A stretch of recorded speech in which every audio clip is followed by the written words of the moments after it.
అందరికీ నమస్కారం. ఎలా ఉన్నారు? బాగున్నారా? యాక్చువల్గా ఈ వీడియో ఎందుకంటే పెట్టాల్సి వచ్చింది. నాకు 2 days బ్యాక్లో బర్త్డే అయింది, జన్మదినం అయింది.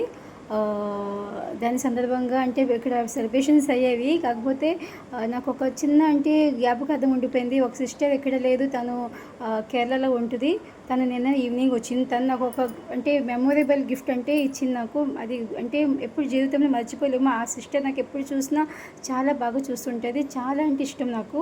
ఆవిడ ఇక్కడ లేదు, తన జాబ్ కూడా వేరే హాస్పిటల్లో ఉంది. తను ఈరోజు మార్నింగ్ వచ్చి నాకు ఒక అంటే మెమొరబుల్ గిఫ్ట్ ఇచ్చి ఆల్రెడీ తను ఎదురు ఓపెన్ చేసేసాను.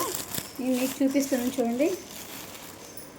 ఇదిగోండి గిఫ్ట్. ఇది చూడండి, చాలా అంటే చాలా అందంగా ఉంది కదా. అందుకంటే ఇది అంటే ఫ్రేమ్ గురించి దాంట్లో ఇందులో ఒక్కొక్క పిక్స్ అంటే తను ఎప్పుడూ కలెక్ట్ చేసుకుని ఉంచుంది. తను చూడండి, చాలా ఒక్కొక్క పిక్స్ చాలా రోజుల ముందు, ఇప్పుడు రీసెంట్గా 1 year బ్యాక్ ఇంకా ఇలాంటివన్నీ చూడండి. చాలా అంటే చాలా అంటే ఒక్కొక్కటి చూస్తుంటే నాకు అంటే పాత జ్ఞాపకార్థం అంటే గుర్తు వస్తుంది. అంటే లాస్ట్ శివరాత్రికి ఇది అన్నీ చిన్న చిన్నవి అంటే జ్ఞాపకాలు. ఇవన్నీ మనం ఎప్పుడో మొబైల్లో పెట్టుకుని ఎప్పుడో చూసుకుంటాం కదా. ఇది మన అంటే గోడల మీద పెట్టుకుంటే మెమోరీస్ మనం ఈరోజు ఉంటాం, రేపు ఉంటాం. కాకపోతే ఇలాంటి చిన్న చిన్న మెమోరీస్ మనకి లైఫ్ లాంగ్ ఉండిపోతాయండి. ఆవిడ ఇచ్చిన ఈ రోజుని ఇక్కడి నుంచి ట్రాన్స్ఫర్ అయ్యి వెళ్ళినా నేను ఎప్పుడూ జ్ఞాపకార్థం ఇది మా ఇంట్లో గోడలపైనే ఉంటుంది. చాలా ఎందుకు పిక్స్ కూడా చూడండి. చాలా అంటే తను చూస్ చేసి మరీ ఇచ్చింది తను నాకు. అంటే తనకి చాలా థ్యాంక్స్ చెప్పాను.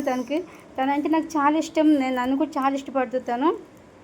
చూడండి, నాకు ఇంకేంటి కావాలండి లైఫ్లో. చూడండి, ఇలాంటి చిన్న చిన్న అంటే సందర్భాల వల్ల మనం చాలా హ్యాపీగా ఉంటాం. మనసులో ఎంత దుఃఖం ఉన్నా ఏమున్నా ఇలాంటి చిన్న చిన్న హ్యాపీనెస్ మనకి జీవితాన్ని మార్చేస్తుంది. మీరు కూడా చిన్న చిన్న సంతోషాన్ని ఎప్పుడూ జ్ఞాపకం ఉంచుకోండి. మీకు అందరికీ మరోసారి బాయ్ చెప్తున్నాను. ఓకే.